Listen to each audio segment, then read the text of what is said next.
Big South Fork area is home to the most natural bridges and stone arches east of Colorado and Utah.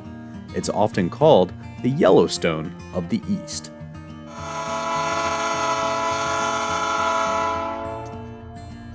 The important thing is that the natural beauty is so breathtaking in this county. Fortunately, we did not have any open pit mining. It was all underground mining, so our environment still is in pristine condition.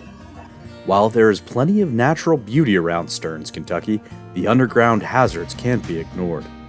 After assessing the area, the Kentucky Division of Abandoned Minelands found voids around the tracks as deep as 65 feet. Deep enough to accommodate the length of a semi-truck and trailer.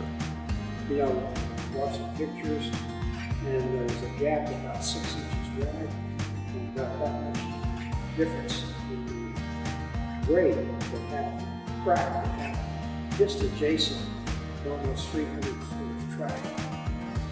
The project took over a year, and now over 400 linear feet of steel pilings and 5 anchors are stabilizing the slide abatement area.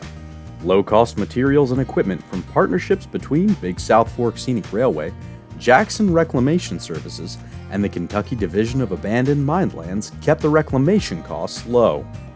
Matter of fact, we as the foundation participated. The least we could do is that we provided our truck and a flat car that we had to translocate a lot of the equipment and material and supplies from the rail yard here at Stearns down to the location.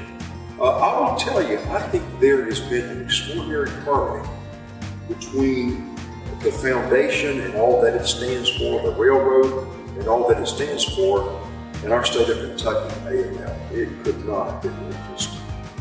All of this and more is why the Big South Fork Slide Repair AML Reclamation Project in McCreary County, Kentucky, is selected as the recipient of the 2022 Appalachian State's Abandoned Mineland Reclamation Award.